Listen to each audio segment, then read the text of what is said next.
nañ également que ni tey Thierno Bocoum di politicien bàyyi ko fii diwaan Sénégal dëkk Thiès également daf mel ni yëkkati na kàddoom ginnaaw li nga xam ne am na ci politique bi Ousmane Sonko grand théâtre bi tout ça dem Colobane bi Thierno Bocoum il a parlé d'une manière un peu violente mën nañ ko waxee noonu.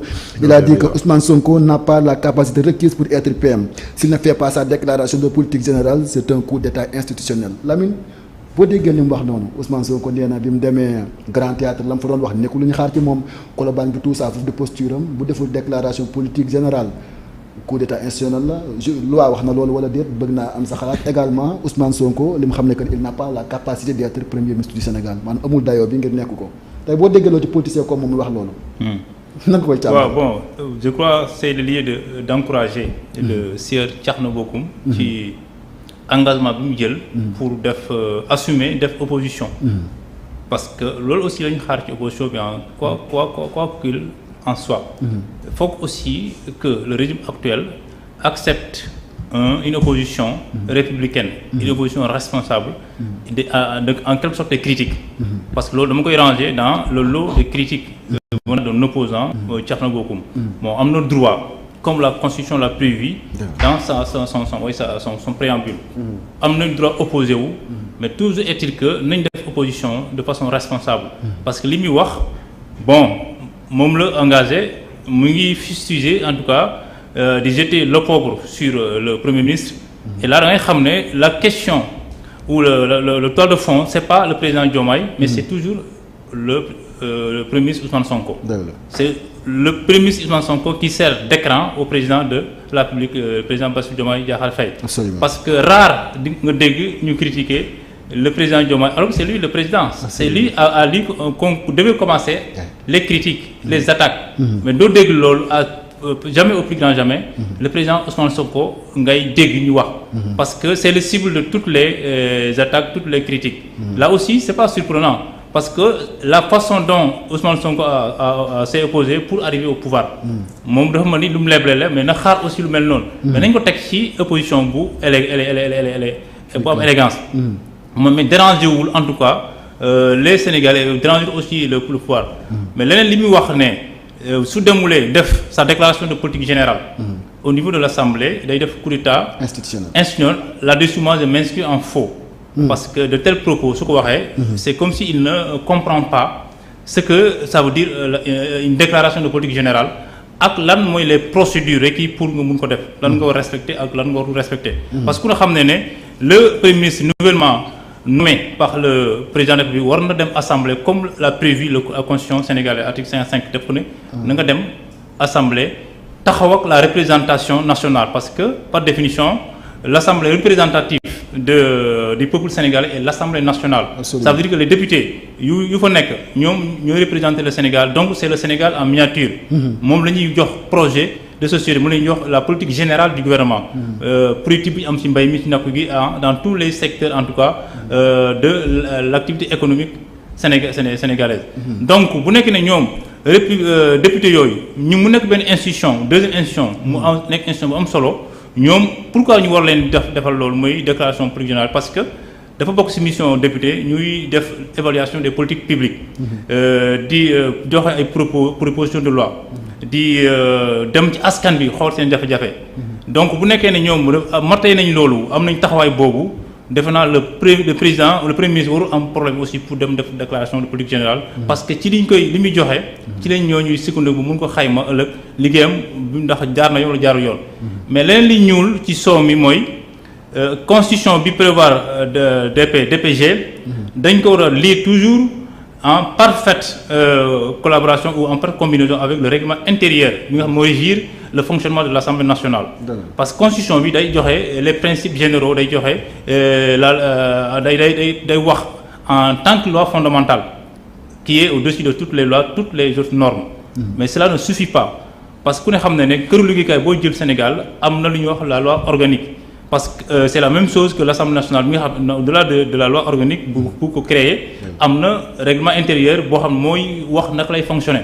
Mais su dee ne règlement intérieur boobu ñoom ñi fa nekk député nekk majorité. bi ñuy jël règlement bi di ko modifier ba génnee le poste du premier ministre ça veut dire que le règlement actuel au niveau de l'Assemblée ne reconnaît pas le poste occupé par le président le Premier ministre Ousmane Sonko. Prévoirul aussi li ñuy wax motion de censure ni prévoirul un vote de confiance. mais si ban base lay demee parce que aussi on fonctionne dans une république sur la base des lois et règlements. mais su nekkee ne loi boobu règlement bi fa nekk su ko nekk ci doxalinu assemblée bi moom prévoirul loolu. mais ça peut servir de prétexte au Premier ministre. pour mu ne du ma dem. parce que c'est le réserve qu'il a émis. moom waxul ne du dem. de façon catégorique mais def na dina dem à condition que ñoom ñi nga xam ne ñoo changé wu règlement bi ñu génnee poste premier ministre ñu dugalaat ko. je crois que c'est très simple pour ñu déggoo ñoom les députés comme ñoo fa nekk majorité ñoom. mais lu ñuy xaar pour defaat démarche toilettage règlement intérieur bi. et là ils ont même commis un faux. ils ont utilisé de faux documents pour aussi ñu recevoir la déclaration de politique générale de l'ancien premier ministre Amadou Ba. mais ak ñoom ñu ko modifié woon. ils sont même sujets à des poursuites pénales parce que dañuy def commettre lu ñuy wax faux usage de faux. parce que bu ñu jëlee modifier sciemment le règlement intérieur. génnee ci poste premier ministre bëgg a wax ne premier ministre dafa war a ñëw def déclaration de patrimoine. faux yooyu ñu def. war nañ leen attaquer ci loolu automatiquement les députés devraient prendre leurs responsabilités pour porter plainte à ces députés-là ñu def loolu pour ñu lever immédiatement leur immunité parlementaire. pour yóbbu leen devant la barre pour ñu la ak Sénégalais yi. parce que assemblée nag ñoom ñoo fa nekk ay députés di voter ay lois. ñooñu war nekk les premiers exemples pour ñu respecter aussi loi ak règlement yi. mais su nekkee ñoom ñooy def le contraire nekk les premiers violeurs des lois des règlements. mais ban leçon lañu mën a jox askan bi est-ce que ñooñu mën nañu glorifier wu le titre d'honorable député. je crois que il mérite même pas le titre d'honorable député. mais je crois que bon du yàgg parce que on va vers la dissolution de l'Assemblée comme l'a prévu la Constitution aussi jox ko le président de la République à partir de 2 ans su ko amee. mu ñu leen di wax ne fin juin début septembre mun nañu dem ci dissolution Assemblée. donc ces députés-là de la majorité qui constituent l'actuelle opposition sont au crépuscule de leur mandat. au niveau de l'Assemblée donc ne leen may tuuti. peut-être ñu changer ko parce que man je les donne pas de crédibilité. parce que ñoom aussi joxuñu respect Sénégalais yi. dégg nga ñu accuser conseil constitutionnel ne dafa def détournement dafa def corruption. ñu dugal benn commission d'enquête parlementaire boo xam ne ça n'aboutit absolument à rien. bëggoon toxal élection yi ba am ay xale yu ci génn àdduna. donc ñooñu je crois que amuñu leçon bu ñu jox kenn. wala mérité wuñ titre honorable député. parce que ils ne font que servir le parti mais pas la patrie. d'accord ma ñëwaat ci yow alors voilà mu nekk intervention bu am solo boo xam ne amal nga ko Babacar tey la déclaration de Thierno Bocoum ni mu ko waxee bon je le répète Ousmane Sonko n'a pas la capacité requise pour être premier ministre bu demul assemblée c'est un coup d'état institutionnel ban jàngat nga ci amal. d'abord Lamine mu ngi koy fàttali léegi. boo xoolee opposition bii nii.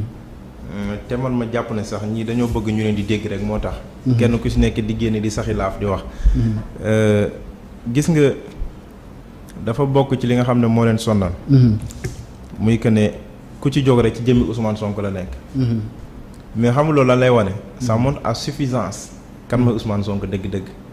ce n'est pas le président de la République du Sénégal c'est le premier ministre du Sénégal. moom président moo ko fal par décret rek. mais bépp action bu gouvernement bi def képp ku jóg ci kaw Ousmane Sonko jëm. pour man loolu dafay wane jëmmi Ousmane Sonko dëgg-dëgg. dëgg-dëgg moom mooy kan. Thierno Bocoum bu nañu Ousmane Sonko n'a pas les capacités requises pour être premier ministre moom waroon nañu toftalal ci pegg bi. lii ak lii moo nekk ci Ousmane Sonko moo nekk ay défaut moo tax matewul premier ministre. gi nga xam ne moom la ñu ko dénk. ndax lii ak lii ak lii la ñuy xaar ci premier ministre te moom lii ak lii ak lii gii nii ñuy xaar ci premier ministre mënu ko. mais defu ko donc dafa wax dans l'air nii rek pour man Thierno Bocoum ñu mel ni Bougane dañoo am problème di gérer ki nga xam ne moo di Ousmane Sonko. parce que xëy na mais am loo xam ne gis nga yàlla moo ko yor. nguur nit du ko jox boppam nit da koy bëgg. sirru la. nguur. nit da koy bëgg mais yàlla moo koy joxe. yàlla moo ko wax ci boppam. te gis nga bu fekkente ne loolu da nga ko nangu. nga nekk nit ku gëm. gëm li yàlla wax nangu ni lii yàlla moo ko yor moo koy joxe. da ngay noppal. ñu am tawfeex. voilà da ngay am tawfeex. maanaam dafa mbir mi dafa yomb ci yow pour man ñooñu foofu la leen Ousmane Sonko jiitoo. ñoom problème bu ñu am mooy peut-être yàgg ci politique. parce que je pense 10 ans la def rek dem au pouvoir. 10 ans 10 ans ça est-ce que mën na. 2016 2024 oui. si. C'était en 2014. 2014 mais ñu ngi jot seen récépissé su ma juumul le 6 février moom le 14 février quelque chose comme ça. avant date boobu ñu ci yegg presque mën nañu wax Pastef dégaine na au pouvoir wala la nga xam ne 10 ans yi dafa fermé wu rek. Pastef dem au pouvoir. ñoom loolu yëpp nag avant Pastef di juddu.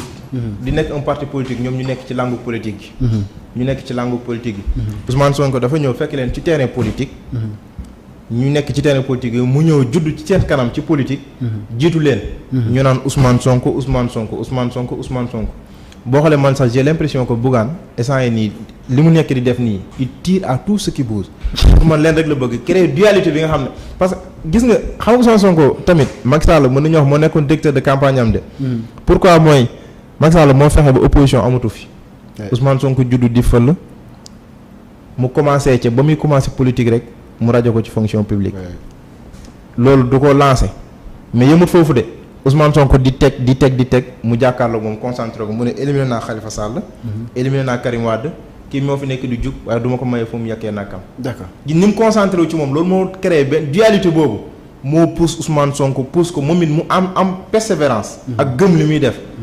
loolu moo ko may tey mu yegg si fi mu yegg si nii pour mën a Bougane dualité boobu la bëgg a créer guddi yi ñu toll. d'accord mais yaa ngi ñu taxaw ci Thierno Bocoum tuuti parce que nee na PM bu demul assemblée nationale c'est un coup d'état institutionnel ñëpp xam nañ que ni constitution bu Sénégal nee na après sa nomination le premier ministre doit aller à l'assemblée nationale faire sa déclaration de politique générale. tey mais constitution yokk na ci également di xam ne que ni amul délai est-ce que foofu lay sukkandiku moom di wax que ni bu demul dafa trahir constitution bi wala lu ni mel est-ce que gisoo loolu. waaw xam nga constitution boobu. li mu wax. kenn mënagul wax ne Ousmane Sonko respecté wu ko. oui Ousmane Sonko mën na toog ba 5 ans yi Bassirou Diomaye Faye des 2 jours mu dem assemblée nationale 24 heures.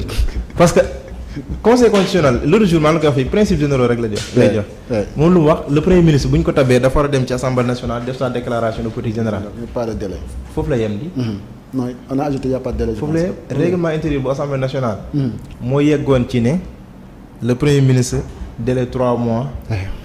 la am pour ñëw assemblée nationale. bala mu fay dem 8 jours avant na leen saisir. loolu yëpp ci règlement intérieur bi la nekkoon. xam nga ñu bari amalgame bu ñu def. muy ne Ousmane Sonko reconnaîtrewul parce que le bureau de l'Assemblée nationale ci seen communiqué ñoo wax loolu ñoo ne le premier ministre comme reconnaîtrewul assemblée nationale.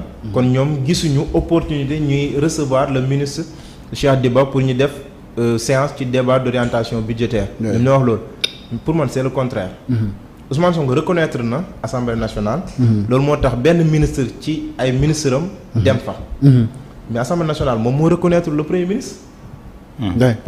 parce que lépp lu fa doon reconnaître premier ministre ci seen règlement intérieur dañ koo supprimer. waaw bi ñu supprimer poste premier ministre. avec l'ancien régime voilà règlement intérieur assemblée nationale ñu bëri sax parfois dañuy dem bay wax pour man ci dañuy di yóbbaale ñu naan le règlement est faux mais en réalité jàpp naa le règlement n'est pas faux de.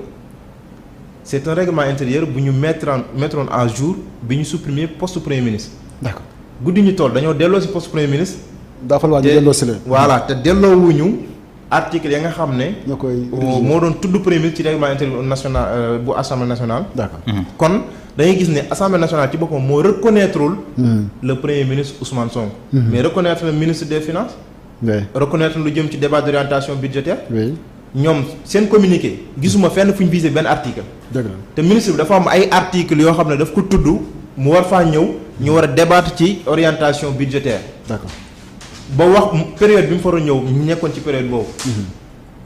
tey assemblée nationale ñoo xam ne dañuy war a dem ci vacances ndax dañuy ubbi une session extraordinaire wala déet on ne sait pas l'avenir nous dira mais pour man ñoom ñoo nekk dans du faux parce que le ministre boobu dafa waroon a dem. Assemblée nationale reconnaître na ko. la mu fa doon defi Assemblée nationale reconnaître ko mais le premier ministre le reconnaître te bu Ousmane Sonko boo fa demee da leen di fekk ci faux. d'accord am na solo xam naa li nga bëgg yaatal ëpp na loolu mais dama lay tàgg parce que gis naa ne kay moom voilà le temps da nga xiif alors ñu gis ba xiif sax mais xam naa ne temps bi moom may xaw a xooj. alors Babacar ñu avancé tuuti ak Lamine gis nañ que ni Abdou Aziz Paye di maire bu Colobane. ginnaaw déguerpissement bi am Colobane marchand ambulant maire ba futt man maa ngi fa woon sax di couvrir Ousmane Sonko ñëw fa. mu nekk loo xam ne également gis nañ mu taxaw fa amal fa discours bu am solo jëmale ko ci ñoom marchand ba leen di jàppale sax di xamal que ni lii du yoon dañ leen a war bu leen déguerpir dañ leen war a yóbbu fenn mu nekk loo xam ne également mooy li dëggu cay wér ndax boo jëlee bërëb yóbbu ko bërëb mais Abdou Aziz Paye di maire bu Colobane mi nga xam ne moom la marchand di jiim baaraamu tuuma nee na Ousmane Sonko amul woon pour ñëw Colobane de 1 de deux gis na ni Kër Massar Bilal Diatta ak ñu ni mel ña ngay dégg ci demu fa di lijjanti mu ñëw Colobane di lijjanti nee na loolu du cëram ba tax na ma ko ci ŋàññi mere ko ci di ko ci ay kàddu yu ñaaw jëmale ko ci moom tey posture maire bi nan nga ko gisee ak li nga xam ni mi ngi yëkkati ñi nekk Colobane di ay marchand di leen yëkkati tas seeni bagage gis na ne ñaaw te feneen amee foofu noonu.